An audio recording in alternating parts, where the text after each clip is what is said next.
Hello everyone, today we are going to learn Chapter 5, The Rise of Empires, Part 3 from your Social Science textbook. In this video, I'll be covering each and every line from the chapter so you don't miss anything important. Make sure to keep your notebook and pen ready and take notes while watching. This will help you remember the concepts better. You can pause or rewind any time to write things down. So, let's begin. The mighty Mauryas.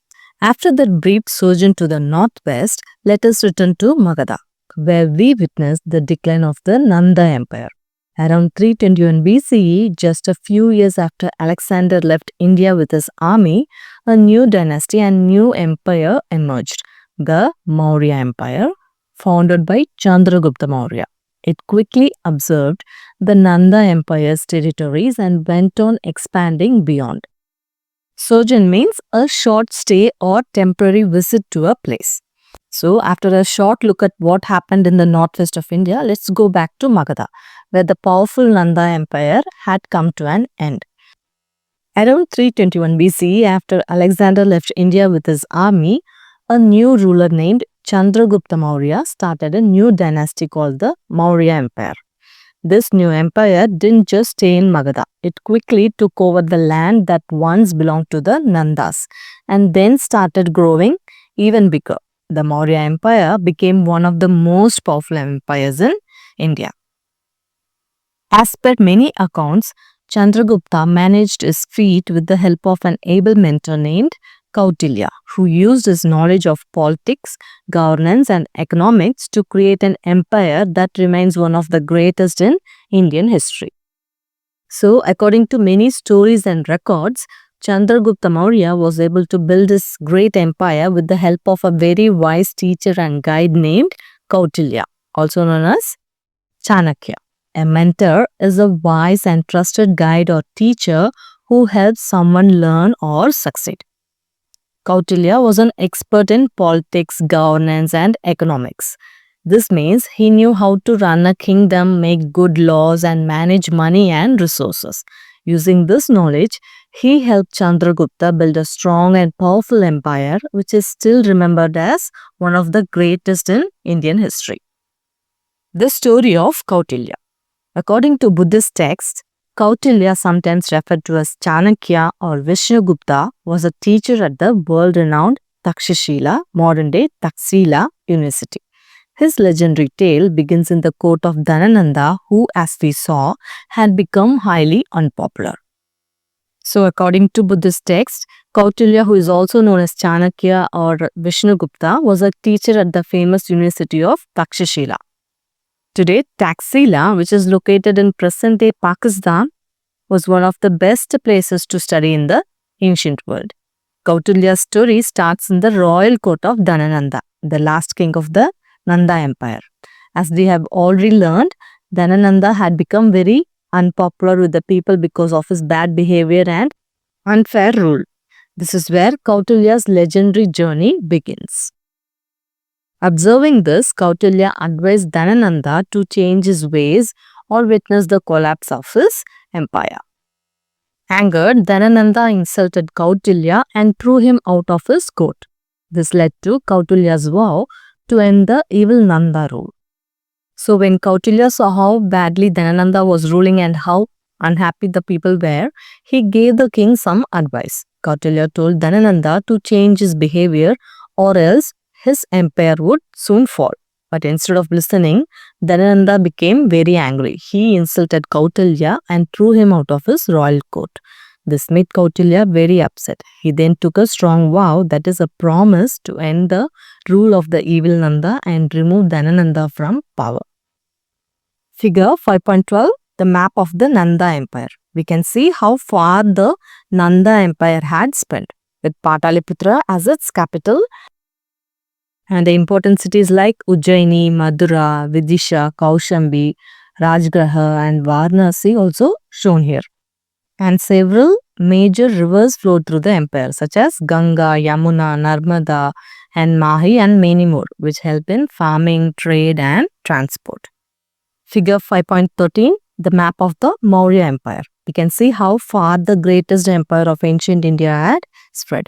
The capital was Pataliputra, and there are also many important regional capitals given here. Takshashila, Ujjaini, Toshali, Swarnagiri. In this map, the main capital city is shown with a big star and the other regional capitals are shown with smaller stars. Other important cities are Gandhar, Pushkalavati, Madura, Pratistan and Amravati and so on. You can see how huge the Maurya Empire was. It stretched from modern-day Afghanistan to Andhra Pradesh. The rise of Chandragupta Maurya. There are many stories about the origin and adventures of Chandragupta Maurya, but their common theme is that he overthrew the Nandas and took control of Magadha to establish his rule, with Pataliputra as his capital. Do you remember that Magadha had many advantages because of its geography, an established economic system and a flourishing trade? These, combined with the advice of the master strategist Kautilya, helped Chandragupta Maurya gradually expand his empire. So there are many interesting stories about how Chandragupta Maurya started his journey and became a king. But one thing is common in all of them. He defeated the Nanda rulers and took control of Magadha, making Pataliputra his capital. Do you remember why Magad was such a powerful kingdom? It had a good location near rivers and trade routes. It had a strong economy with farming, trade and money. It had many resources and skilled people. All these things made Magad a perfect place to build an empire. But Chandragupta didn't do it alone. He had the help of a brilliant advisor, Kautilya. Kautilya was a master of strategy, like a coach in a game. And he guided Chandragupta on how to rule wisely and expand the empire step by step. He defeated the Greek satraps left behind by Alexander in the northwest and integrated the region into an empire that stretched from the northern plains to the Deccan Plateau. So after taking control of Magad, Chandragupta Maurya didn't stop there. He wanted to unite more parts of India into one big empire.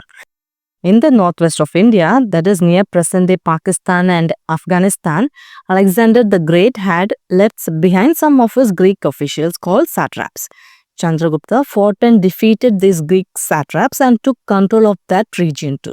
This was a big achievement. By doing this, he created an empire that stretched from the northern plains all the way to the Deccan Plateau in the south. This made the Maurya Empire one of the largest and strongest empires in ancient India. After Chandragupta Maurya defeated the Greeks, he maintained a diplomatic relationship with them and hosted in his court a Greek historian and diplomat, Megasthenes, who wrote about his travels in India in his book Indica, the first such written account, unfortunately lost except for some excerpts quoted by later Greek scholars. So after Chandragupta Maurya defeated the Greek rulers left behind by Alexander the Great, he didn't just fight them. He also made peaceful and friendly relations with the Greeks. As part of his diplomatic relationship, a Greek historian and diplomat named Megasthenes came to visit Chandragupta's court. He lived in Pataliputra, the capital, and wrote about what he saw in a book called Indica. It was the first written account about India by a foreigner. Sadly, the full book has been lost over time, but some parts of it were quoted by later Greek writers. So, we still know a bit about what he saw, like the cities, people, and how the empire was run. Figure 5.14, Megasthenes in the court of Chandragupta Maurya, a 20th century painting by Ashoka Kumar Haldar. This picture is an artist's imagination of how Greek ambassador Megasthenes might have looked while visiting the royal court of Chandragupta Maurya. This painting was made in the 20th century by a famous Indian artist named Ashoka Kumar Haldar. In the artwork, we can see Chandragupta sitting like a powerful and confident emperor. Megasthenes dressed differently, showing that he was a guest from another land. Guards, ministers and court officials showing how grand and organized the Mauryan court was. This painting helps us imagine the meeting of two great cultures, India and Greece, and reminds us that Chandragupta didn't just build an empire with war, but also through diplomacy and peace. Kautilya's concept of a kingdom. Kautilya had a clear vision of how a kingdom, that is Rajya, should be established, managed and consolidated. In his famous work Arthashastra, literally the science of governance and economics, he listed directives in many areas like defense, economics, administration, justice, urban planning, agriculture and people's welfare. One of his most important political concepts is the Saptanga, see figure 5.15, or the 7 parts that constitute a kingdom. Kautilya was not just a teacher, he was a great thinker and planner.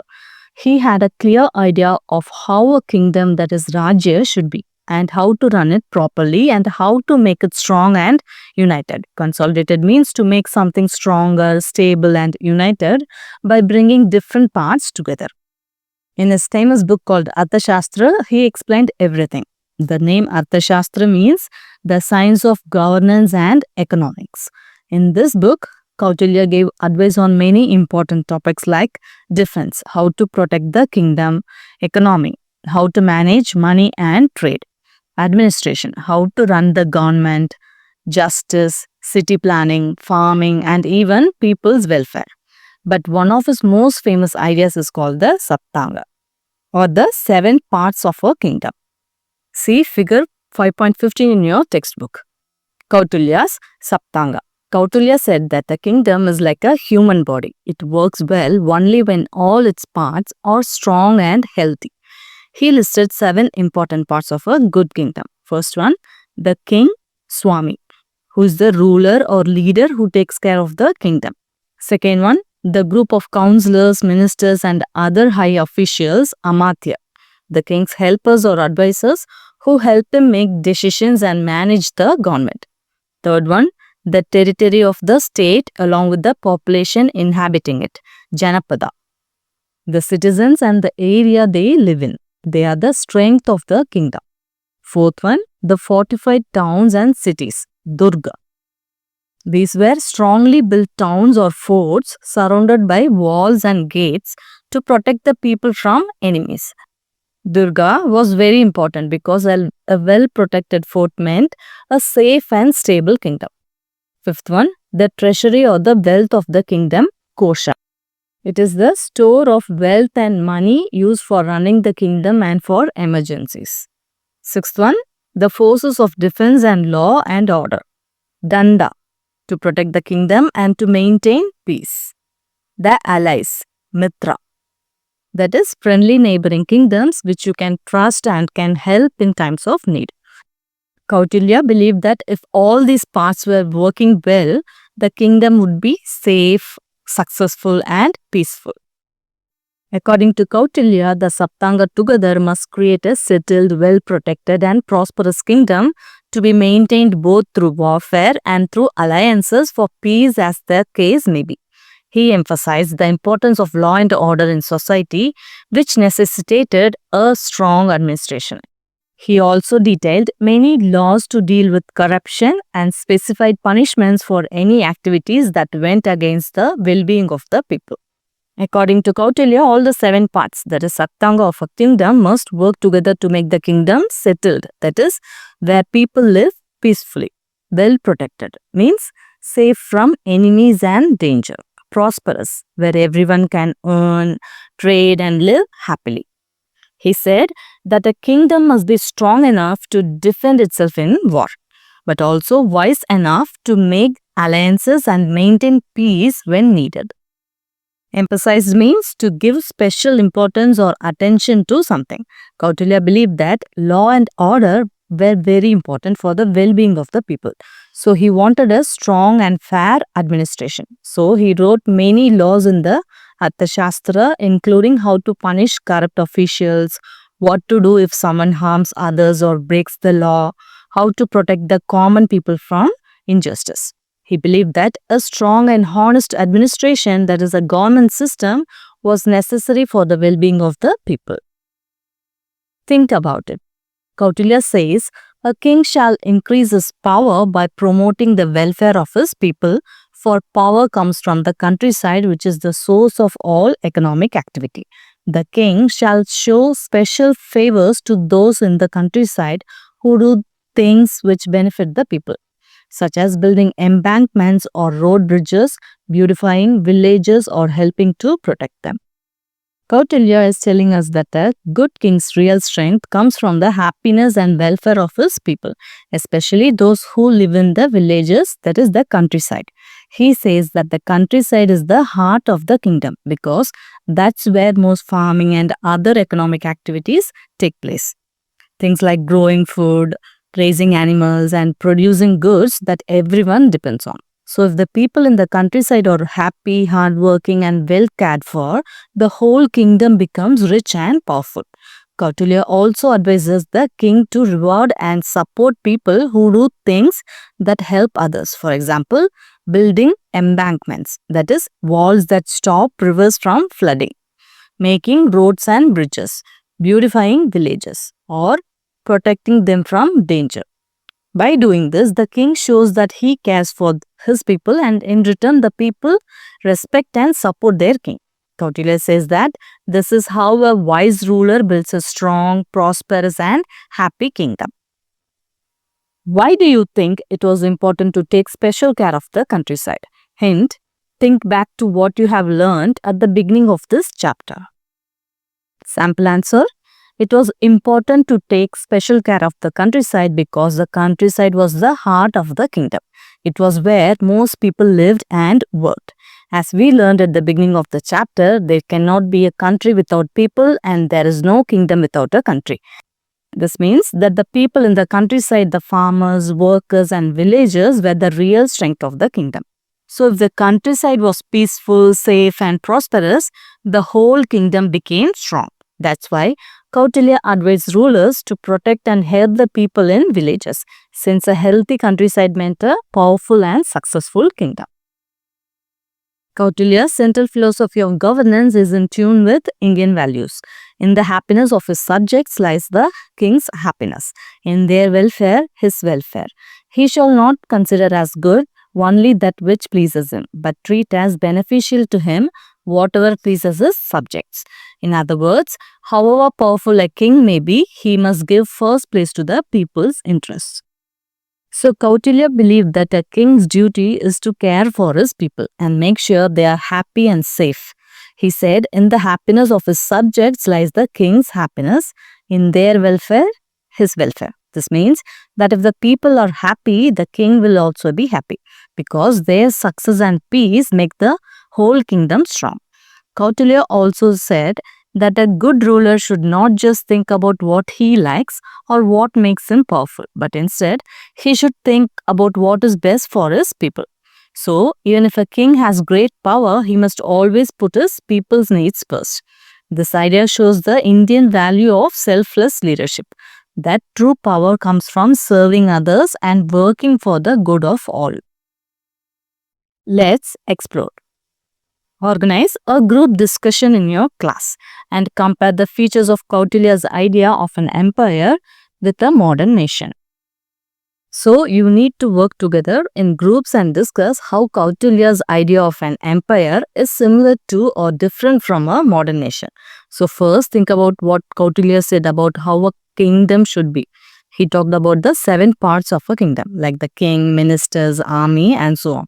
The importance of the countryside and that the ruler should always care for the people's happiness. Now compare that to how our modern countries work today. For example, we have a government instead of a king and ministers, laws, elections, etc. In your discussion, try to find what things are similar between Kautilya's ideas and today's system and what things are different. Remember, it's about understanding and comparing 2 different systems of India. I will give you some points to discuss with your group. You can use these to help with your discussion.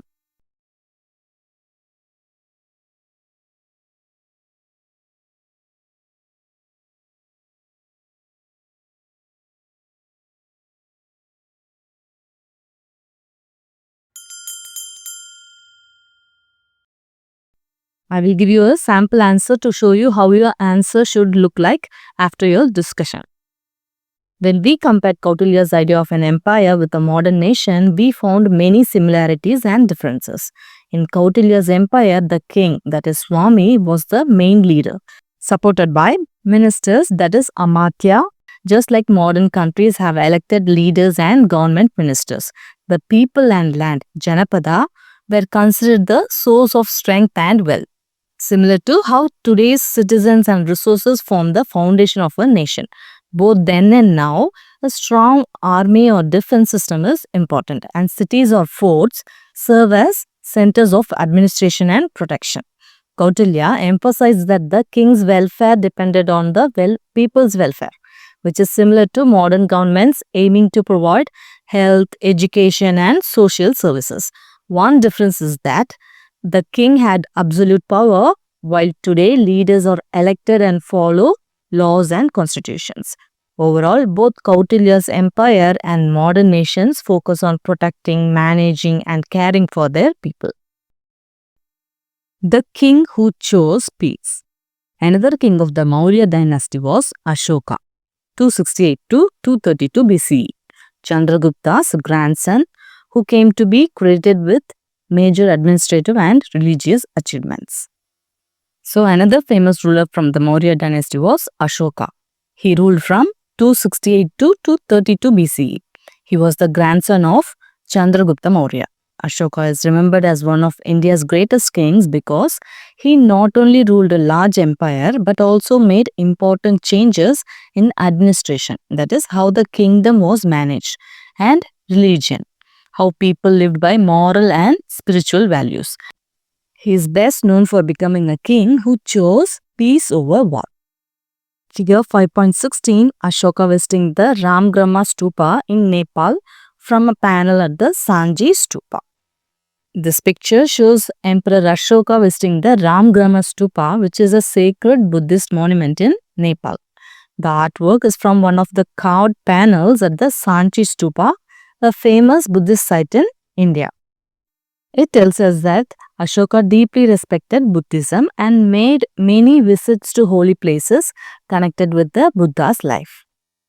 At the beginning of his reign, Ashoka was quite ambitious. He had inherited a vast empire but further expanded it to cover almost the entirety of the Indian subcontinent, except for the southernmost region, but including present-day Bangladesh and Pakistan and parts of present-day Afghanistan. So, at the beginning of his rule, Ashoka was very ambitious king. He wanted to make his empire even bigger and stronger. He had already inherited a huge empire from his grandfather, Chandragupta Maurya, but he didn't stop there.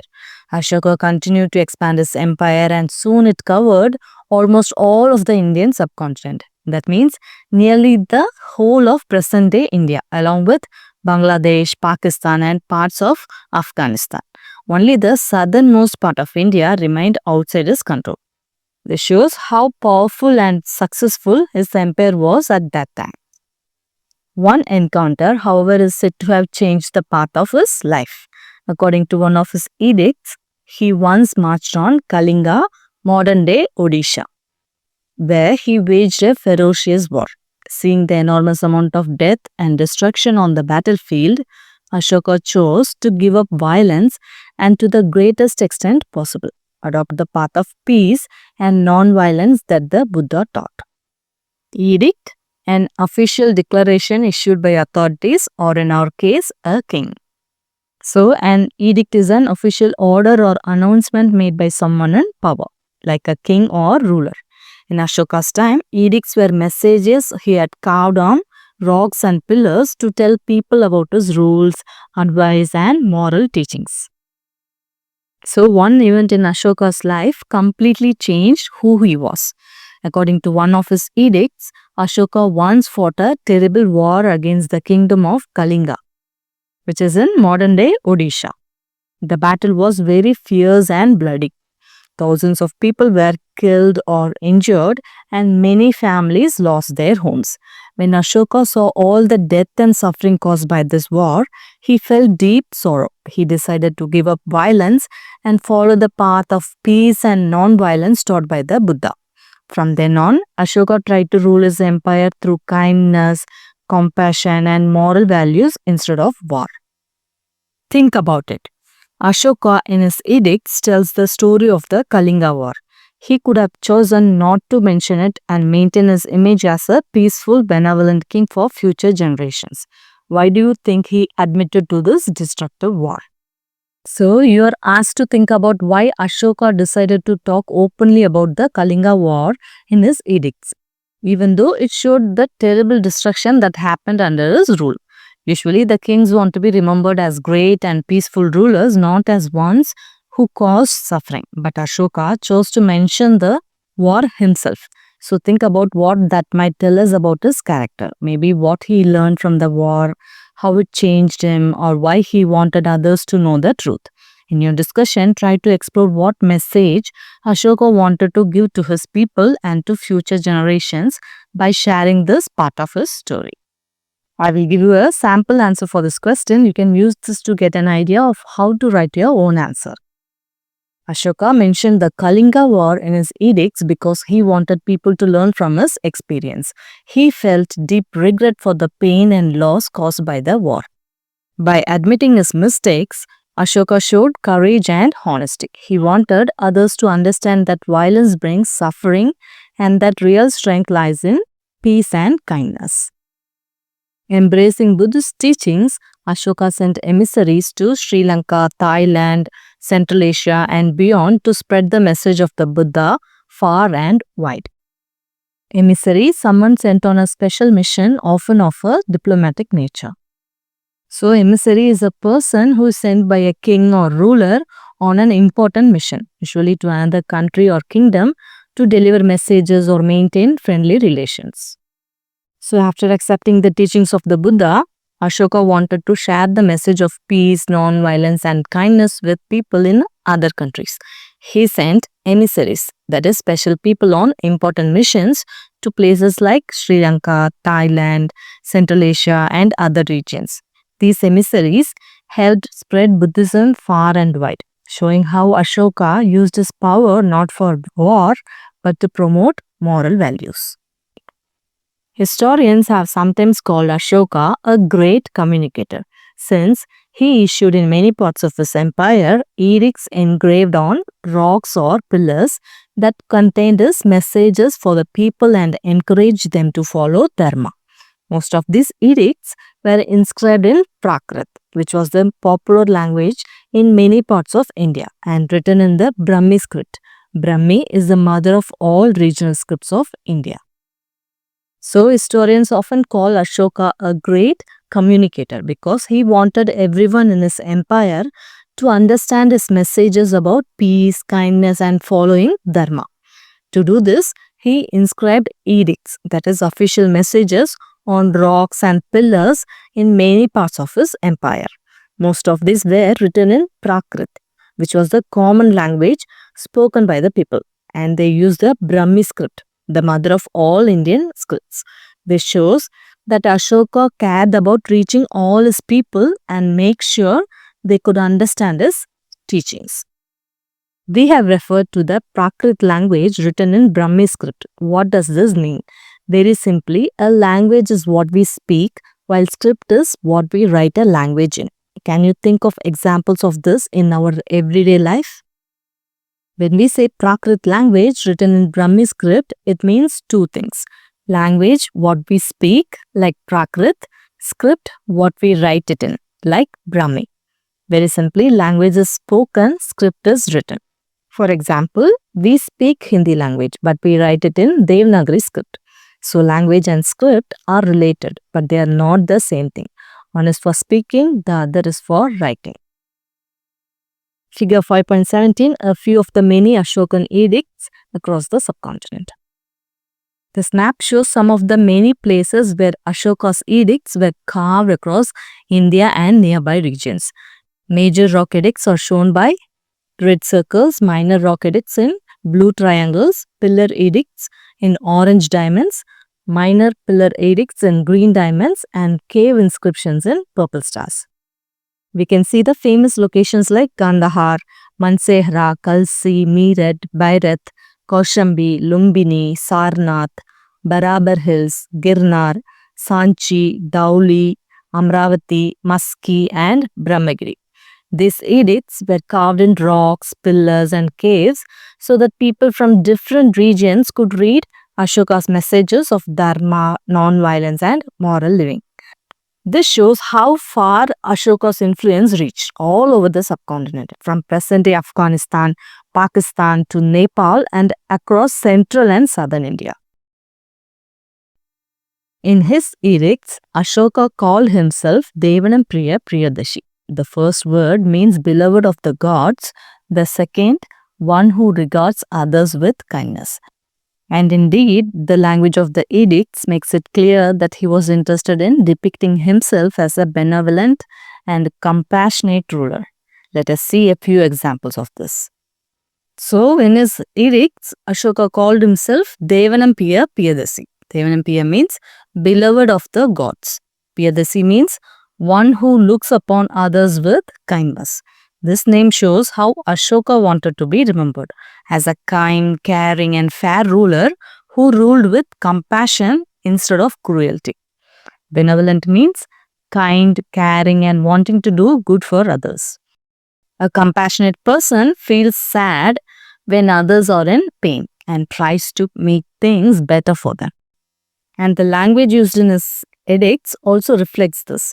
It shows that Ashoka truly cared about the happiness and well-being of his people. Let's now look at a few examples from his edicts to understand this better. Although some southern kingdoms were not part of the Mauryan kingdom, Ashoka supported their overall well-being. He claimed to provide medical care for people and animals even beyond his empire, prohibited hunting and cruelty to animals, and ordered medical treatment for them when necessary. If so, Ashoka was an early contributor to nature conservation and wildlife preservation. So, even though some southern kingdoms were not part of Ashoka's empire, he still cared about the well-being of the people and animals living there. Ashoka said that he made sure there was medical care not only for people but also for animals, even outside his empire. He also banned hunting and cruelty to animals and asked that sick or injured animals be treated. This shows that Ashoka was one of the first rulers to think about protecting nature and animals. He is an early supporter of nature conservation. This means taking care of nature like trees, forests, rivers, air and soil so that they stay healthy and can continue to support life. And wildlife protection. This means keeping animals safe, especially wild animals, and making sure they have a place to live and enough food to survive. He said he had established rest houses and wells at regular intervals along the main roads of his empire and got fruit and shade trees planted. He also claimed to encourage all sects, that is, the different schools of thought present in his time, to accept each other's best teachings and study them. Ashoka said that he had built rest houses and dug wells at different places along the main roads of his empire so that travelers and animals could rest and get water.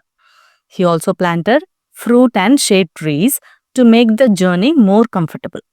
He encouraged people from different sects or different schools of thought and religions to respect and learn from each other's teachings. This shows that Ashoka cared about both the comfort of his people and peaceful understanding among different communities. Although we need not take all of Ashoka's claims literally, it is clear that in line with Kautilya's philosophy of governance, he paid attention to the welfare of his subjects and made efforts to reach out to them. So even though we may not know if everything Ashoka said was done exactly as he described, it is clear that just like Kautilya's ideas of good governance, Ashoka cared about his people's welfare. He tried to make sure that his subjects, that is the people in his empire, were looked after, and he reached out to them through his edicts and actions to make their lives better. In simple words, Ashoka believed that a good ruler must care for the happiness and well-being of his people. Figure 5.18 left a reproduction of a part of Ashoka's rock edict at Girnar, Gujarat. Right? Detail of the Topra Ashokan pillar at Ferozshah Kotla, Delhi. So the picture at the left shows a reproduction, that is a copy of part of Ashoka's rock edict found at Girnar in Gujarat. On the right we have A close-up of the Topra Ashokan pillar that now stands at Ferozshah Kotla in Delhi.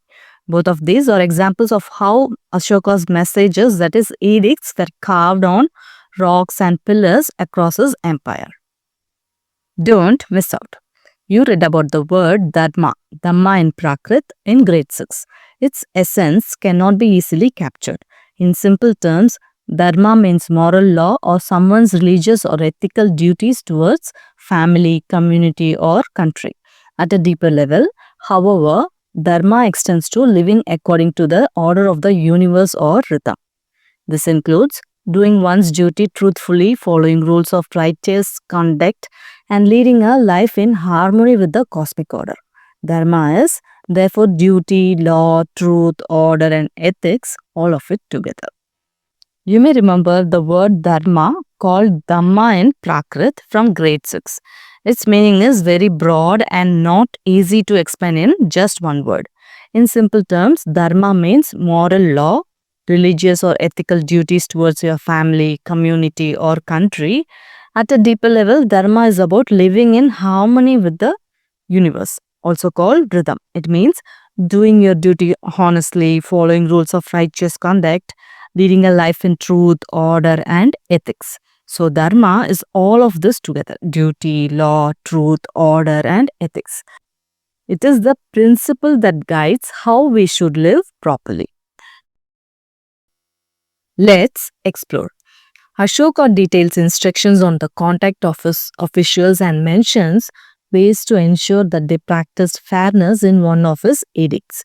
Read the translation below and share your thoughts on whether those ways would have been successful in helping manage his empire and how. So Ashoka gave his officials special instructions, that is, rules on how they should behave and how to make sure they were fair and honest while dealing with the people. Now we have to read this edict or message carefully and try to explain your opinion, whether you think these steps were effective or not and why you think so. By order of the beloved of the gods. It means Ashoka himself is speaking because that's the special title he used for himself. The officers and city magistrates are to be instructed thus. Means that Ashoka is giving direct orders to his officials and telling them how they should behave and carry out their duties. You are in charge of many thousands of living beings. He is reminding his officers and officials that they have a big responsibility. It means they are responsible for the lives, safety and well-being of thousands of people in the areas they govern. They must act fairly, kindly and responsibly because many lives depend on their decisions. You should gain the affection of men. Means he wants officials should be kind, fair and caring so that people respect and trust them instead of fearing them. Then Ashoka says something very beautiful. All men are my children. He's telling his officers that he sees all the people in his empire like his own family. And just as I desire for my children that they should obtain welfare and happiness both in this world and the next, the same do I desire for all men.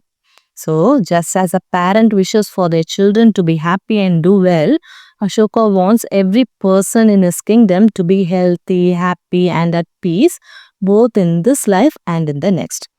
Then he says, you should strive to practice impartiality.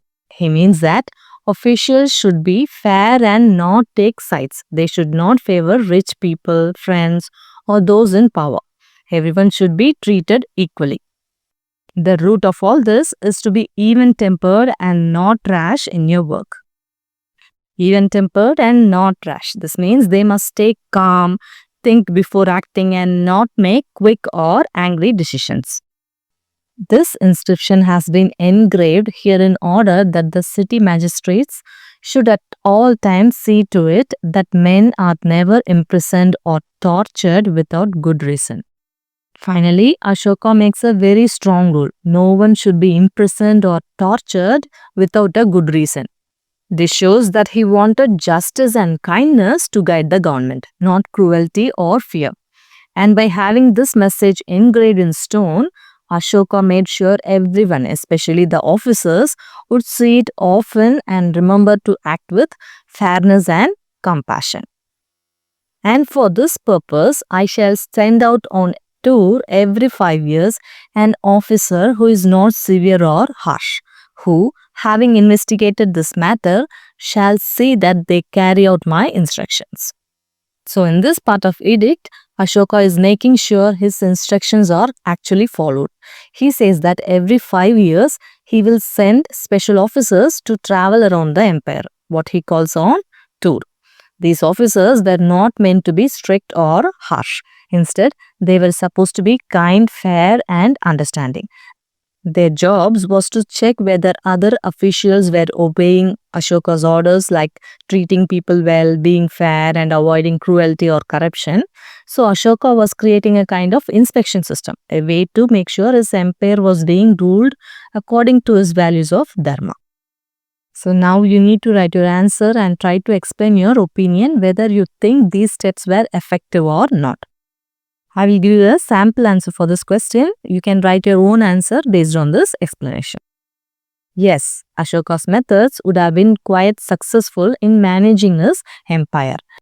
By sending kind and fair officers on tours every 5 years, he made sure that his rules were being followed and that people were not punished or tortured without reason, but were treated with justice and respect.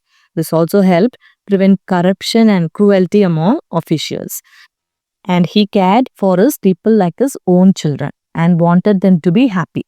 This shows that he cared deeply for their welfare.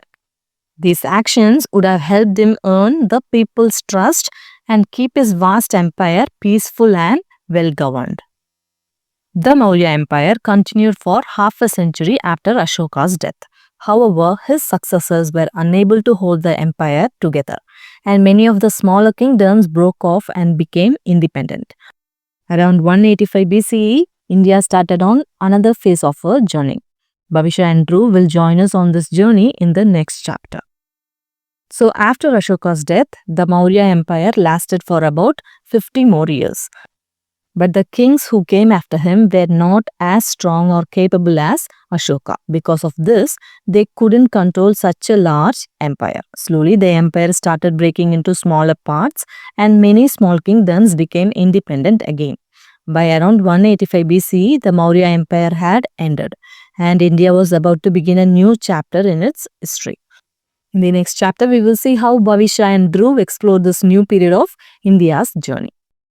So with this, we have completed the part 3 of the chapter, The Rise of Empires. I hope you found it easy to understand. If you want to see more videos like this, don't forget to like, share and subscribe to our channel. Thanks for watching. We will see you again in our next video. Bye-bye.